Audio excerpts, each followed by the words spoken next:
नमस्कार, मैं प्रेयसी। स्वागत है आप सभी का द प्रिंट लाइन्स में। चलिए नजर डालते हैं आज की 5 बड़ी खबरों पर।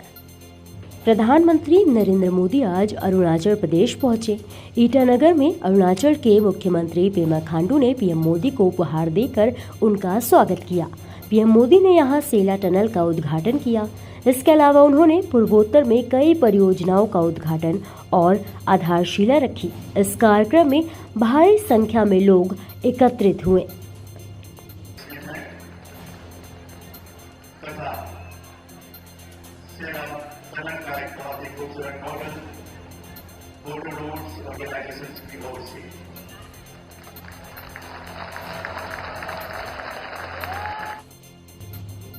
अरुणाचल प्रदेश के ईटानगर में कार्यक्रम को संबोधित करते हुए पीएम मोदी ने विपक्ष पर जमकर हमला बोला। एक तरफ मोदी विकसित भारत के निर्माण के लिए एक एक ईंट जोड़कर युवाओं के बेहतर फ्यूचर के लिए दिन रात काम कर रहा है, वहीं दूसरी तरफ, और मैं दिन रात कहता हूं तो मुझसे ज्यादा लोग कहते हैं कि मोदी जी इतना काम मत करो। आज ही मैं अरुणाचल प्रदेश, आसाम, बंगाल और उत्तर प्रदेश 4 राज्य में कार्यक्रम करने वाला हूं एक दिन में। वहीं दूसरी तरफ कांग्रेस के इंडी गठबंधन के परिवारवादी नेताओं ने, जब ये मैं काम कर रहा हूं ना, तो उन्होंने जरा मोदी पर हमले बढ़ा दिए हैं।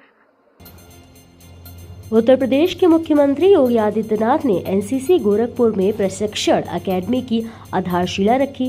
इस मौके पर उन्होंने क्या कुछ कहा, सुनिए। क्योंकि उत्तर प्रदेश जैसा राज्य में इस अकेडमी का अपना महत्व है। उत्तर प्रदेश देश की आबादी का सबसे बड़ा राज्य है और मुझे जानकर के लिए बताते हुए प्रसन्नता है कि हमारी 56% से अधिक आबादी ऐसी है जो आबादी कामकाजी है, जिस आबादी के द्वारा अपने परिश्रम, अपने पुरुषार्थ से प्रदेश और देश के विकास में जो योगदान दे रही है। आप सोचिए, अगर 56 से 60% आबादी अनुशासन न मान करके अपने तरीके से आचरण करने लग जाए, समाज की क्या स्थिति होगी। इस युवा आबादी के लिए, इस युवा कार्यशील पूंजी को राष्ट्र निर्माण के कार्य में लगाने के लिए जहां एनसीसी का अपना महत्व है, वहीं साथ ही साथ हम सब इस बारे में ध्यान में रखें कि व्यक्ति का स्वयं का कोई अस्तित्व नहीं। अगर वो स्वयं के लिए। मध्य प्रदेश के भोपाल में पूर्व केंद्रीय मंत्री सुरेश पचौरी समेत कई कांग्रेस नेता बीजेपी में शामिल हो गए हैं। इस दौरान मध्य प्रदेश के मुख्यमंत्री मोहन यादव ने कहा, दुर्भाग्य से कांग्रेस नेतृत्व देश की सेवा में काम करने वाले ऐसे अच्छे लोगों की अनदेखी कर रहा है। आपको ध्यान होगा तो वैसे तो हम सबको आहट थी सही, और बच्चे कुछ काम करने के तरीके हैं, उसका असर आते ही आता है। और अच्छे स्थापित सुचिता के साथ सुस्पष्ट मन की भावना के आधार पर हर दल में अच्छे साफ सुथरे लोग होते हैं, लेकिन साफ सुथरे लोगों को काम करने की अनुकूलता देना नेतृत्व की महत्ता पर निर्भर करता है कि उसका नेतृत्व महत्व कैसे देता है। बड़े दुर्भाग्य के साथ कहना पड़ रहा है कि कांग्रेस का नेतृत्व ऐसे सुचिता वाले साफ सुथरे ढंग से देश सेवा को लेकर राजनीतिक क्षेत्र में काम करने वाले लोगों को नजरअंदाज करता है। और कोई भी स्वाभिमानी आदमी ऐसे वातावरण में क्यों काम करना चाहेगा। लोकतंत्र को गौरवान्वित इसीलिए होता है। लोकतंत्र आम जनता की पार्टी बनकर के जनता के बीच में जनता का एक चेहरा दिखता है। तो मुझे बड़े दुर्भाग्य के साथ कहना पड़ रहा है कि कांग्रेस लगातार और ये जो उनकी खास करके राहुल गांधी जी का समय चल रहा कहने के लिए वो अपनी यात्रा निकाल रहे, लेकिन वो अपने यात्रा के माध्यम से ऐसे स्थापित नेतृत्व को अपनी पार्टी के लोगों को जिस ढंग से जिस निगाह से देखते हैं, मुझे इस बात की प्रसन्नता कि यशस्वी प्रधानमंत्री के नेतृत्व में माननीय नड्डा जी हमारे दल को भी और दल के साथ नेतृत्व में आने के लिए ऐसे सुचिता और साफ सुथरे लोगों के लिए हमारी अपनी भारतीय जनता पार्टी सबका स्वागत करती है, अभिनंदन करती है कि आओ हमारे साथ, क्योंकि लोकतंत्र ये सबके साथ मिलकर चलने की हमारी एक संकल्प की भावना है। और ऐसे में ऐसे अच्छे लोगों का साथ जोड़ते हुए भारतीय जनता पार्टी ने जो अपना मार्ग चुना है, यही कारण है कि दुनिया की सबसे बड़ी अगर कोई पार्टी बनी है तो भारतीय जनता पार्टी बनी।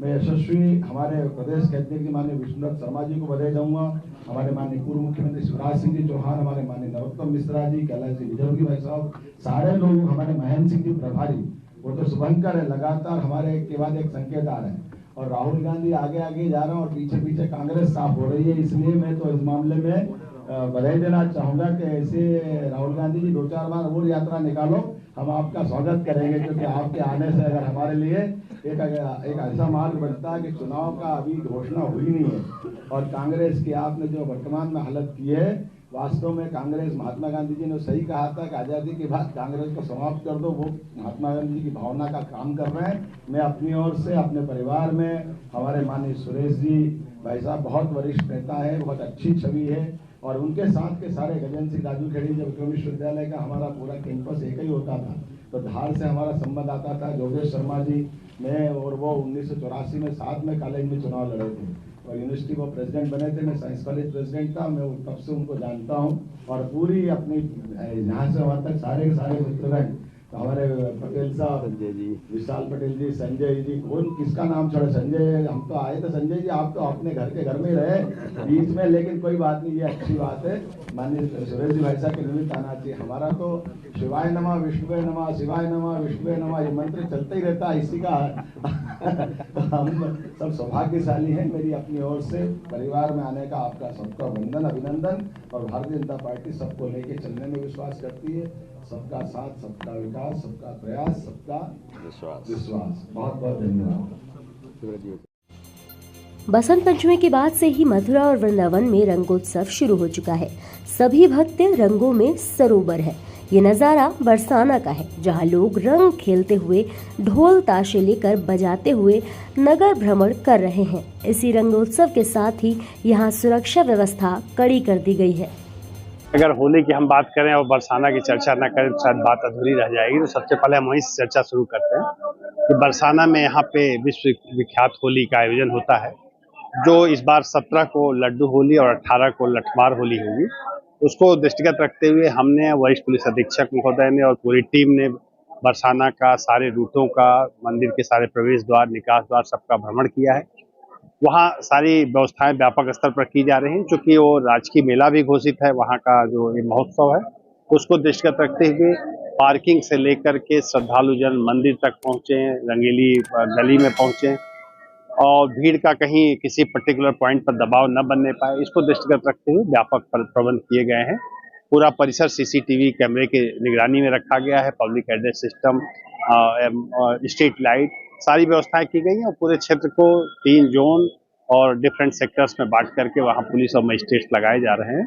साफ सफाई की व्यवस्था पर विशेष ध्यान दिया जा रहा है। इसके अलावा अगर एकादशी की बात करें तो एकादशी में बिहारी जी में और तीर्थ जन्मभूमि में काफ़ी भीड़ होती है, तो उसको दृष्टिगत रखते हुए हम लोगों की तैयारियां पूरी हैं और पूरे जिले के जितने भी, चाहे होलिका दहन हो या होली हो, उसको दृष्टिगत करते हुए हम लोगों ने यहाँ पर सेंट्रल पीस कमेटी की बैठक भी की है और थानेवार भी बैठकें की जा रही हैं, जिसमें हर जगहों की जो अलग अलग जो भी समस्याएं हैं, कैसे बेहतर आयोजन किया जाए, इसको दृष्टिगत रखते हुए हम लोग कार्रवाई कर रहे हैं। कुल मिलाकर लोगों से अपील है कि होली का त्यौहार आपसी में भाईचारे का त्यौहार है, एक दूसरे से मिलने का त्यौहार है, तो ऐसे रंगों का प्रयोग करें जो इन्वायरमेंटल फ्रेंडली रंग हो।